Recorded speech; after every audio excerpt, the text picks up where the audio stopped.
This world is blessed with so many creative minds, gifting us with many stories that we enjoy, analyze, and at times make us change our very being. However, amidst all these shows that are beautiful, adrenaline-infused, and just a blast, you have shows that are painful to watch. Not because they're bad in any way, but because they deal with matter that is either mentally or emotionally taxing to consume. I'm talking about shows so good, they hurt.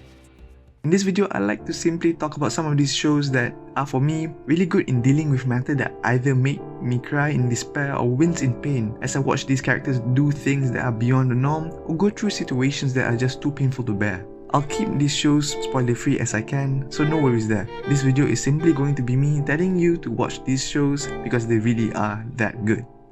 First up, in no particular order, is Breaking Bad. Regarded as one of the best television series out there, if not the best to ever exist, Breaking Bad centers around the story of Walter White's transformation from an unassuming chemistry teacher into a drug lord, alongside Jesse Pinkman, a drug dealer. Written by Vince Gilligan, the show dives deep into the brutal world of the drug trade and how it changes people on their quest to achieving their goals. Our main character starts off very timid, jittery, always unsure of himself. However, over the course of 5 seasons, we see him using his skills and newly acquired skills along the way to become the feared drug lord Heisenberg. This show is painful because of the things Walter White do to achieve his goal, from condoning murder to manipulation, becoming more and more cruel as the show progresses. We also see how Jesse fails to cope with the things both he and Walter has done and his downward spiral into an absolute tortured soul. Next up is Clannad After Story. This is the sequel to Clannad, an anime adaptation of a Japanese visual novel of the same name.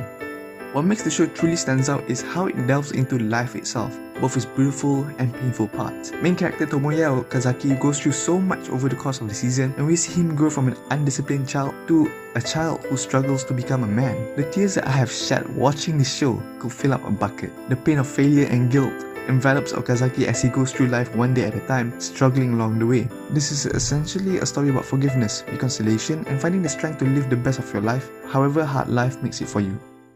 The third show I want to talk about is another show written by Vince Gilligan, Better Call Saul. The pain that comes from this show is similar to that of Breaking Bad. We're witnessing our main character James McGill do whatever it takes to get what he wants, even if it means destroying people's lives. There are moments in the show when he looked like he could change for the better, even after doing so many awful things. But the show repeatedly does a 180 and says, nope, he's still a bad guy, no matter what happens. When it comes to crippling depression, anime fans will probably remind you of Neon Genesis Evangelion. Written by Hideaki Anno, the show starts out simply as humanity's fight against angels, creatures of unknown origin with one goal, destroying humanity. However, it's only past episode 16 when you start to realize that this isn't the case. The show starts diving into our characters' past, their regrets, and the various kinds of pain they go through. The show isn't afraid to go to the dark route. There is no salvation for these people. We see them go through pain, and we too are in pain as we see them struggle to grasp whatever form of comfort they can, even when it isn't there. The sequel, End of Evangelion, is just as painful to watch, but provides a very satisfying end to the story. There are a few other stories that leave a gaping hole in my heart, but it's only served in moderation. Dororo is a tragic tale of a young man fighting for his body in a war-torn country. It Invaded delves into the broken minds of serial killers.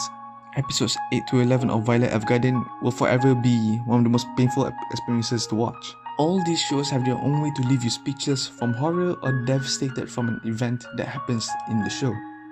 That's pretty much it. When I came up with the idea to make this video, I could have sworn there were a lot of shows in my mind, but I guess not really.